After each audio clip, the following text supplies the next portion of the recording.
Olá, vamos então para mais algumas estratégias de oração. Hoje a gente finaliza o capítulo 2 com oração de cura e de batalha espiritual. Se você que está assistindo esse vídeo não tem acompanhado os estudos aí desde o começo, eu vou deixar o link aqui do YouTube para você, não perde, porque assim que você se inscrever lá, o YouTube manda um alerta de novos vídeos para você. Então faça esse estudo, vale muito a pena esse livro. E eu tenho feito vídeos curtos exatamente para não ficar muito exaustivo, né? E vamos então para mais algumas estratégias de oração aqui. Não se esqueça, faça a sua inscrição. Você me ajuda a espalhar mais a palavra de Deus, assim como estudos tão edificantes como esse. Oração por cura. E estava ali certa mulher que havia 12 anos vinha sofrendo hemorragia e gastara tudo o que tinha com os médicos, mas ninguém pudera curá-la. Ela chegou por trás dele, tocou na borda de seu manto e imediatamente cessou toda a hemorragia. Lucas 8, 43, 44. Gosto muito da história dessa mulher, talvez por sua coragem e fé. Ela era uma mulher que havia muitos anos que sofria de uma enfermidade muito grave. Como tinha posses, procurou todos os médicos e tratamentos possíveis para ser curada. Mas nada funcionou. Investiu tanto que chegou a gastar tudo o que tinha nesta busca. Sabemos bem o tamanho do gasto quando alguém cai doente com uma enfermidade prolongada. Não é fácil. Afinal, quando todos os esforços já se mostravam em vão, ela encontrara o médico. E ele era um médico muito diferente dos demais que havia procurado. O homem estava no meio de muita gente e era difícil chegar até ele. Mas a mulher não se intimidou, pois acreditava firmemente que ali estava a sua cura. Rompendo todas as barreiras humanas, ela simplesmente o tocou. Aquela senhora é conhecida como a mulher do fluxo de sangue. Mateus, Marcos e Lucas contam a sua história. A busca pela cura tinha tudo para dar errado, mais uma vez, pois ela era considerada impura e ninguém podia tocá-la.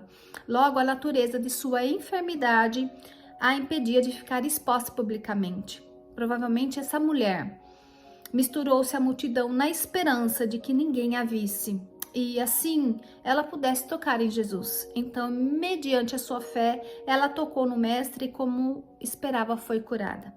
A história dessa mulher e de tantas outras na Bíblia que encontraram a cura de seus males físicos em Deus abre o nosso entendimento para que oremos em busca de Jesus, o médico dos médicos. Então, que a nossa oração também, a nossa estratégia de oração seja por cura na vida dos nossos filhos, começando pela nossa, né? Porque muitas doenças que os nossos filhos têm, falando das questões emocionais, de coisas que trazemos lá do passado, reflete nos nossos filhos. E não tem nada que Jesus não possa curar. Não tem nada. Então que você ore por cura. Se seu filho está doente, ou se você mesmo se encontra doente emocionalmente, fisicamente, toda doença ela começa nas emoções, praticamente todas elas, né? E externa para o corpo de alguma forma, né? O corpo fala de alguma forma. Então que você possa orar, né? Assim como essa mulher teve coragem, né? Ela queria ali, né? Quantas foram as tentativas dela antes, né, de ser curada? Mas porque ela tinha fé, porque ela tinha coragem, ela tocou no Senhor. Nós não temos fisicamente um manto para tocar aqui, mas você tem a presença do Espírito Santo e de Deus. E você pode, mediante a sua fé e sua coragem, a sua determinação, a sua disposição para estar buscando, encontrar essa cura, porque Jesus vive. Amém? Oração de batalha espiritual. Vistam toda a armadura de Deus para poderem ficar firmes contra as ciladas do diabo. Efésios 6:11. Satanás, ele é um estrategista. Ele está sempre planejando, maquinando ataques contra a humanidade, para impedir que as criaturas glorifiquem o Criador. Esse é o seu objetivo principal, impedir que Deus seja glorificado, pois quer a glória para si. A Bíblia revela seu coração. Subirei mais alto do que as mais altas nuvens, serei como o Altíssimo. Isaías 14:14. Por carregar em si esse desejo maligno, Satanás faz de tudo para impedir que a nossa vida glorifique a Deus. Quando a graça do Senhor nos alcança e entregamos a vida a Jesus, nossa luta passa a ser para vivermos de forma santa. Passamos então a enfrentar um adversário astuto, inteligente e cruel, o ser mais maldoso que já houve ou haverá no universo. Toda precaução é pouca. A oração é fundamental na batalha espiritual e precisamos saber quem é o inimigo para que possamos enfrentá-lo com eficiência. Quem é louco de enfrentar um bicho feroz, sem entender o perigo que ele representa, sem respeitar esse risco e sem saber como dominá-lo? A Bíblia esclarece o que precisamos saber a respeito da batalha espiritual. Ninguém pode alegar desconhecimento por falta de informações precisas e equilibradas nessa área.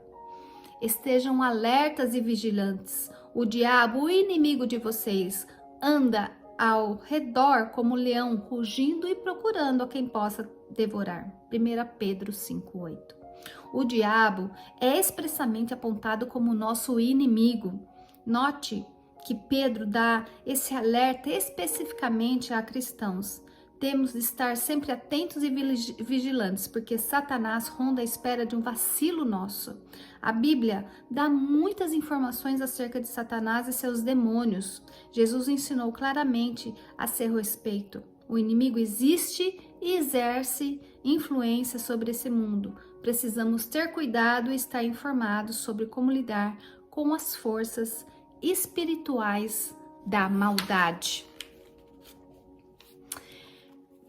Essa pauta aqui, essa estratégia de oração aqui em específico, daria assim um vídeo muito longo para falar sobre batalha espiritual. Mas não porque é complicado, porque é simples, mas tem muitos detalhes que envolvem, né? Batalha espiritual, coisa e tal.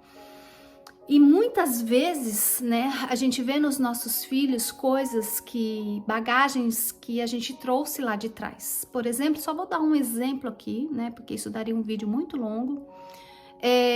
Quando os nossos antepassados, os nossos ancestrais, né, que eles cometeram pecados lá atrás e certamente cometeram, às vezes até coisas mais sérias, né, que os nossos antepassados fizeram, e ninguém pediu perdão, né? Nem eles, nem a geração por seguinte, nem todas as famílias vêm de berço cristão, de geração em geração, e ninguém pediu perdão, né? Por esses pecados, né? Muitos deles já não estão nem vivos. Então, que você tenha essa consciência, né, de pedir perdão pelos pecados dos antepassados. Muitas vezes você aí está sofrendo por conta dos pecados geracionais dos antepassados e nem sabe. Sabe aquela situação que se repete, aquela doença que se repete, várias coisas que se repetem, é porque ninguém, né, entrou na brecha aí para pedir pecado dos antepassados, para pedir perdão pelos pecados dos antepassados.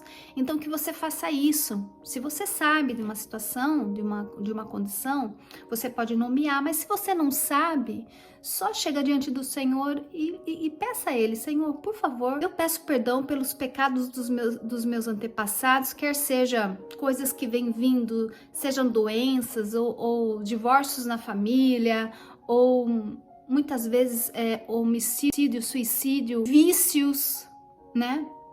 Peça perdão para que a geração dos seus filhos, dos netos, sejam livres dessas maldições. Amém? Agora, nós finalizamos o capítulo 2 e eu gostaria de só fazer uma oração agora no final. Nancy, deixa uma oração aqui para nós e a gente finaliza então esse capítulo. Ore comigo. Pai, ensina-nos a orar. Queremos estar integralmente em sua presença. sinceras de todo o nosso coração. Exaltamos e bendizemos o teu santo nome. Bendito seja sobre toda a terra. Pedimos perdão por nossos pecados. Sonda-nos e purifica-nos. Precisamos entender como entregar a Ti as nossas preocupações e como sermos constantemente agradecidas.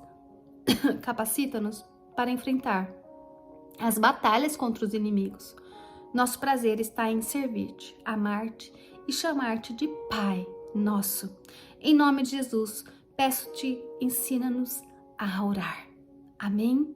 Até o próximo vídeo.